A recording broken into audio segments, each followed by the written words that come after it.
Este caso ocorre em Moçambique, em 2016.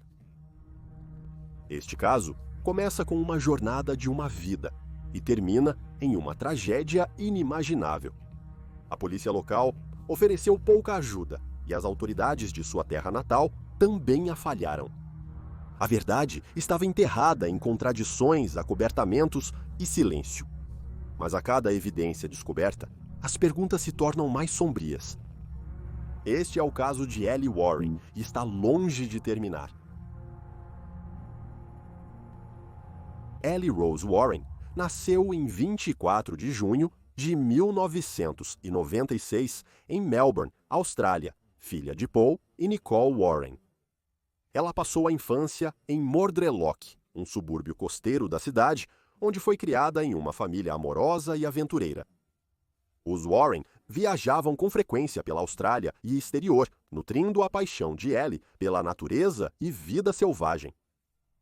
Aos 15 anos, numa viagem familiar à África, em 2012, ela desenvolveu uma profunda admiração pelos povos do continente e pela diversidade da vida selvagem. Segundo seu pai, essa experiência deixou uma impressão duradoura, inspirando-a a explorar ainda mais o mundo. Ao retornar para a Austrália, ela focou em viajar por diferentes países. Depois do ensino médio, Ellie trabalhou em diversos empregos para custear suas viagens.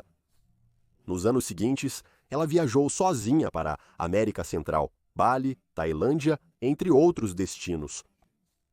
Ela também equilibrou sua ambição com seu amor por explorar. Ela era academicamente talentosa e havia garantido uma vaga na Universidade James Cook, em Queensland, para estudar biologia marinha, visando uma carreira que lhe permitiria trabalhar de perto, com animais, enquanto continuava suas viagens. Mas antes de começar seus estudos, ela planejou uma última aventura. Era uma viagem educacional de volta para a África. Aos 20 anos, ela organizou um programa de voluntariado de 6 semanas em Moçambique com uma organização de pesquisa conhecida como África Subaquática. A África Subaquática recruta voluntários para ajudar biólogos marinhos a estudar os recifes de coral próximos à costa. Ellie vivia seu sonho, mas ele foi tragicamente interrompido. Ela partiu para Moçambique, mas nunca retornou. O que é perturbador é que antes de Ellie partir em sua jornada, em 2016, ela expressou sua hesitação para o pai. Ela disse ao pai que não sabia se deveria ir ou não e afirmou que o país é muito perigoso. Mas Ellie tinha experiência em outros países inseguros e, para ela, os prós superavam as dúvidas. Em setembro de 2016, Ellie partiu para Moçambique. Ao chegar no país, ela ficou na acomodação African Underwaters, conhecida como Casa Berry Lodge, na movimentada cidade turística de Tofo. Tofo era conhecida como um destino seguro para expatriados, com baixo índice de criminalidade e estilo de vida descontraído. Todos os dias, ela explorava o Oceano Índico, mergulhando e estudando a vida marinha. Era tudo o que ela havia sonhado, e ela até fez uma amiga muito próxima lá, chamada Jade O'Shea. Jade descreveu Ellie como extrovertida, enérgica e profundamente apaixonada por seu trabalho voluntário. Não havia uma grande cultura de bebida ou festas em Tofo, mas os voluntários frequentemente se encontravam para alguns drinks sociais. Uma noite antes do fim de sua viagem, Ellie e os outros voluntários estavam socializando e bebendo na Casa Berry, mas Ellie e outra pessoa entraram em uma discussão. Como resultado, Ellie foi proibida de beber durante sua estadia na pousada. Porém, Ellie encarou isso como chance de sair da Casa Berry após seu voluntariado para passar uns dias a mais viajando pela região. Após alguns dias, Ellie voltou a Tofo em 8 de novembro para se despedir dos novos amigos, pois planejava retornar à Austrália e iniciar seus estudos. Seus planos eram ficar em um albergue, mas antes de fazer o check-in, ela foi encontrar seus amigos, incluindo Jade, por volta das 6:30 da tarde na Casa Berry. Ellie acabara de chegar na cidade e ainda estava com suas malas. Na casa Barry, ela aceitou sua proibição de álcool. A última foto de Ellie viva foi tirada na varanda da casa Barry com uma garrafa de água na mesa, enquanto seus amigos bebiam álcool. Os amigos de Ellie estavam ficando bêbados e a noite ainda era jovem. E assim, o grupo seguiu para um bar que costumavam frequentar juntos, chamado Bar do Victor, um bar local perto do mercado. Ellie deixou suas malas no albergue, se refrescou e trocou de roupa antes de sair para encontrar seus amigos no Bar do Victor. Conforme a noite avançava, foi relatado que Ellie não bebeu muito. Um dos amigos disse que ela tomou uma cerveja antes do grupo voltar para a casa de uma pessoa local que eles haviam feito amizade. Ellie tomou um coquetel e provavelmente não bebeu mais nada. Depois de cerca de 1 hora, Ellie quis voltar para o Bar do Victor. Como seus amigos ainda queriam ficar na festa, ela decidiu voltar sozinha. Quando os amigos de Ellie retornaram ao Bar do Victor, alguns expatriados contaram que ela havia voltado e estava à procura deles. O Bar do Victor estava lotado, então os amigos pegaram cervejas e sentaram na praia para esperar Ellie. E assim ela fez. Pouco depois, por volta das 11 da noite, Ellie apareceu e disse: "Eu estava justamente procurando vocês." Aparentemente, Ellie estava de bom humor e se divertindo bastante. Ela não estava bêbada e nada parecia fora do comum. Ela voltou sozinha para o bar para pegar outra cerveja. Seu amigo ficou do lado de fora, achando que ela pegaria uma cerveja e depois se juntaria a eles na praia. Mas ela nunca fez isso. Minutos se passaram sem sinal dela. Por volta das 11h30 da manhã do dia 9 de novembro, o grupo decidiu voltar para a sua acomodação. A manhã seguinte chegou. Os aldeões começaram a despertar. Um dos madrugadores era um pescador local. Ele começou a caminhar em direção ao mercado, mas no caminho passou por um pequeno bloco de banheiros perto da borda do mercado. Algo chamou sua atenção, algo pálido contra a areia de tom terroso. Ele começou a caminhar lentamente em direção ao que estava no chão. Para seu horror, ali, deitada de bruços na areia, estava uma jovem mulher. Ele deu um passo para trás, percebendo a gravidade da situação, e chamou os serviços de emergência. Em instantes, a manhã tranquila foi estilhaçada pela chegada da polícia. Os moradores se reuniram enquanto especulavam o que poderia ter acontecido e quem era essa mulher. A jovem mulher era Ellie Warren. Ellie estava sem vida. Foi relatado que ela foi encontrada deitada de bruços, com os membros inferiores esticados e parcialmente abertos, com a roupa íntima abaixada até os joelhos. Ela estava vestindo uma blusa preta e sua boca e narinas estavam pressionadas contra o chão. Ela tinha cortes e hematomas no pescoço e na boca. Uma investigação começou rapidamente. A última pessoa relatada a ter visto Ellie viva foi um segurança chamado Rafael, que estava trabalhando no turno da noite no Hotel Tofomar. Ele se lembrou de ver Ellie por volta das 2 da manhã, no dia 9 de novembro, caminhando em direção ao seu albergue. Isso era muito fora do comum para Ellie, e não era como ela sair sozinha e ficar fora por horas sem se comunicar com seus amigos. Ele disse que ela estava sozinha e parecia estar muito intoxicada. Ele disse que depois a viu, alguns minutos depois, voltando do albergue e estava voltando para a área do mercado. A Polícia de Investigação Criminal de Moçambique chegou ao local do crime, isolou a área e realizou uma inspeção. Enquanto isso, a família de Ellie foi informada da devastadora notícia. Agora, é aqui que o caso se torna extremamente estranho. Imediatamente após sua morte, em novembro de 2016, um porta-voz da polícia veio a público e disse que sua morte foi súbita e inexplicada, sem sinais visíveis de violência ou anomalias suspeitas. Uma autópsia foi então realizada em Moçambique no dia 9 de novembro de 2016. Essa autópsia sugeriu que Ellie morreu de asfixia devido à inalação de areia. O relatório sugeriu que ela havia desmaiado de cara na areia e a inalou, levando à sua morte. Eles notaram que não havia sinais significativos de trauma externo ou anomalias suspeitas. No entanto, a causa exata de seu desmaio permaneceu indeterminada. Em resposta a essa notícia, o governo australiano encarregou um homem chamado Blake Gray de viajar para Tofo para coletar informações. Procurando respostas, Blake conversou com moradores locais, incluindo os pescadores, que encontraram o corpo de Ellie. Este homem realmente tirou uma fotografia da cena do crime, mas não conseguiu compartilhá-la eletronicamente. Em vez disso, Blake tirou uma fotografia da fotografia. Isso significava que a imagem de Blake estava borrada. Blake também conversou com Steve, outro funcionário do Peri Peri Divers. Steve foi uma das primeiras pessoas a chegar ao local após o corpo de Ellie ser descoberto, e ele a identificou inicialmente.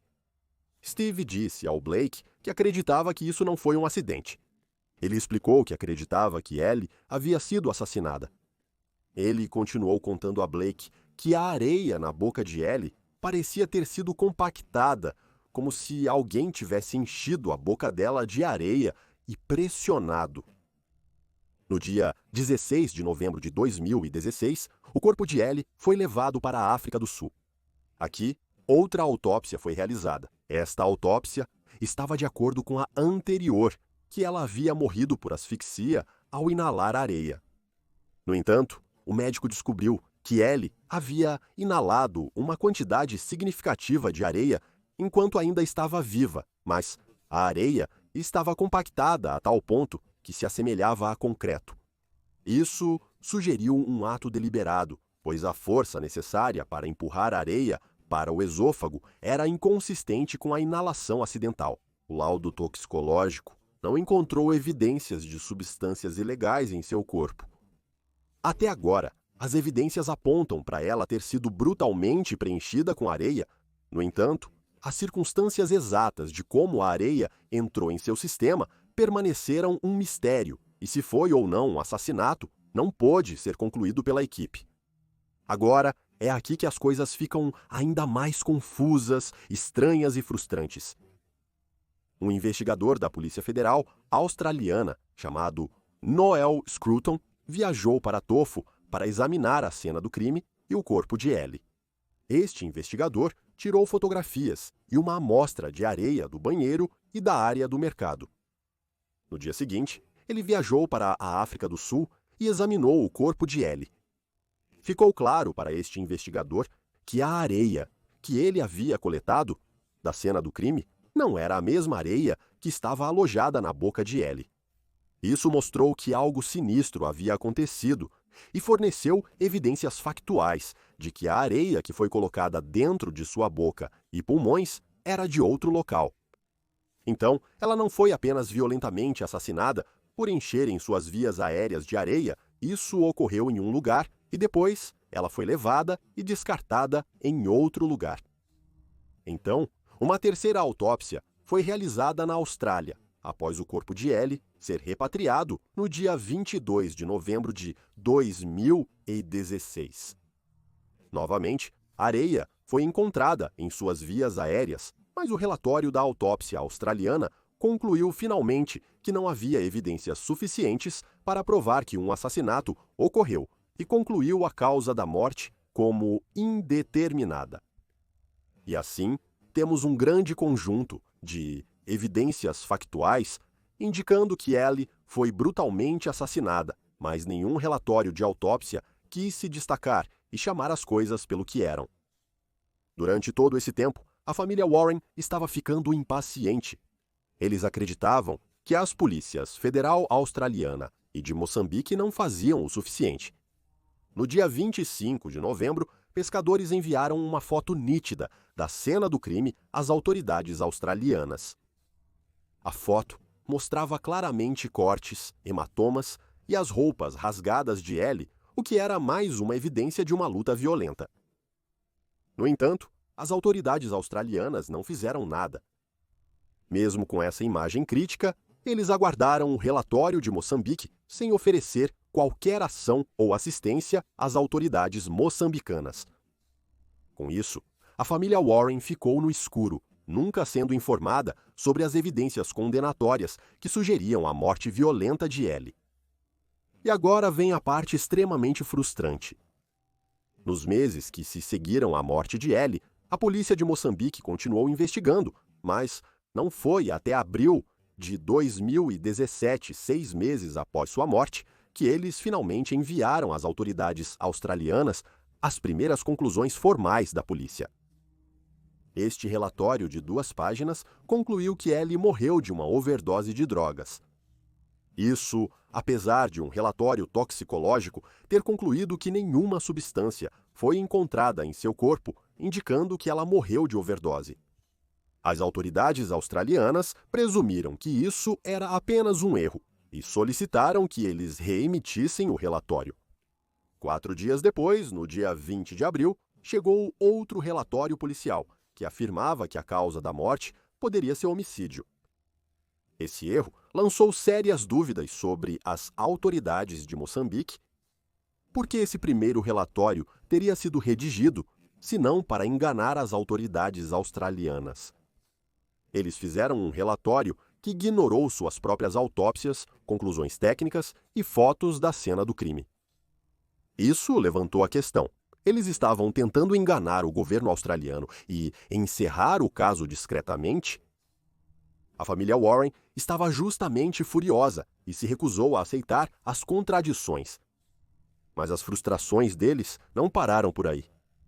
A Polícia Federal australiana estava ciente e recebeu ambos os relatórios, mas, mesmo informada sobre a decisão de homicídio, falhou em agir.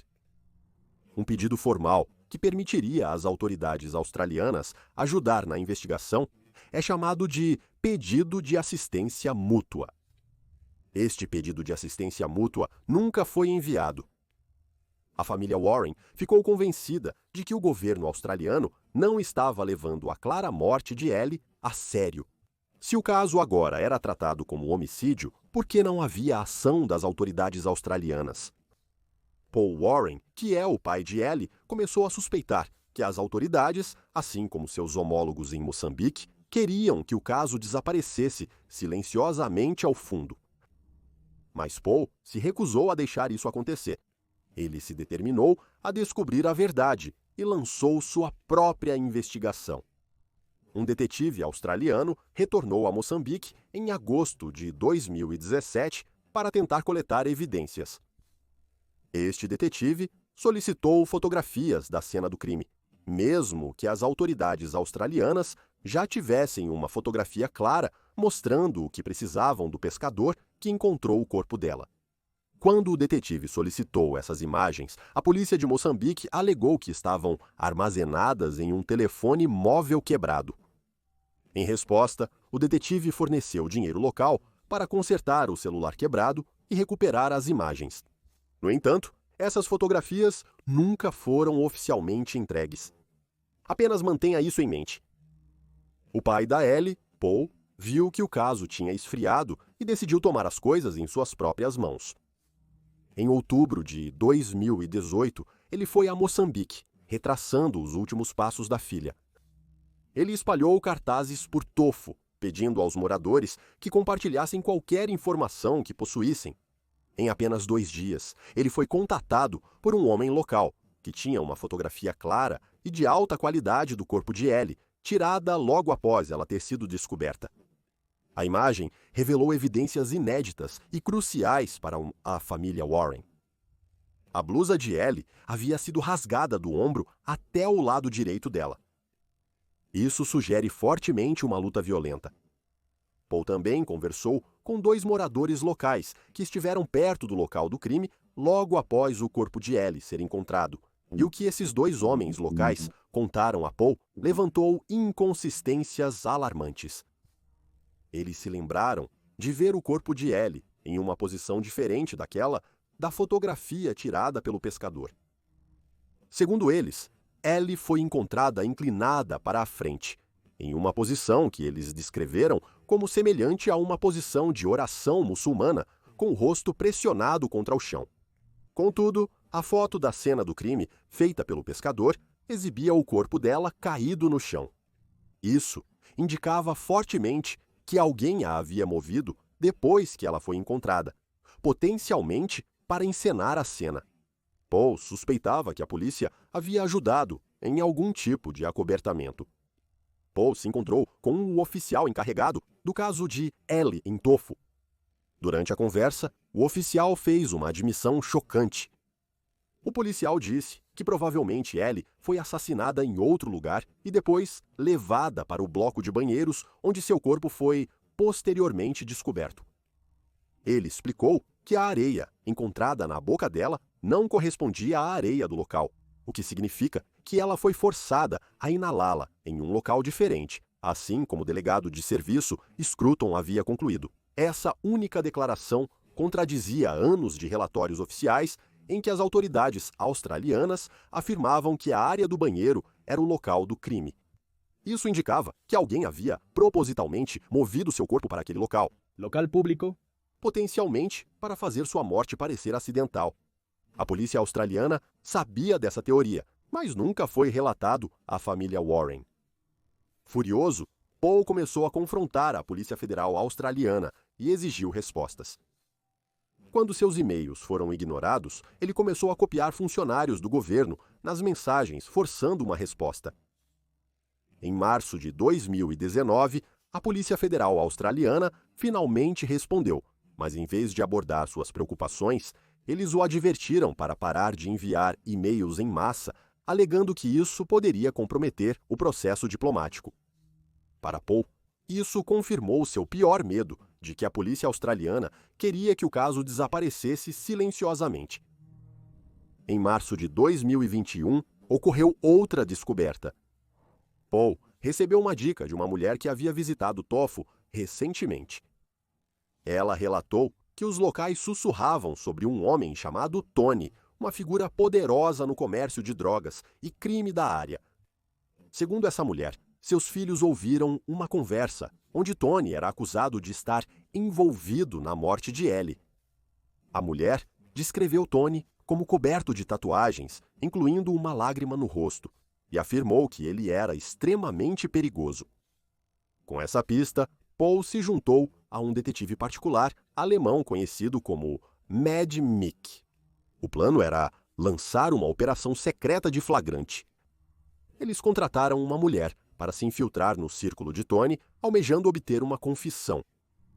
Ao longo de várias semanas, ela gravou várias conversas, embora nenhuma dessas conversas mencionasse diretamente a Ellie. Porém, conforme a operação progredia, a mulher se tornava cada vez mais assustada. Esse Tony era paranoico e imprevisível.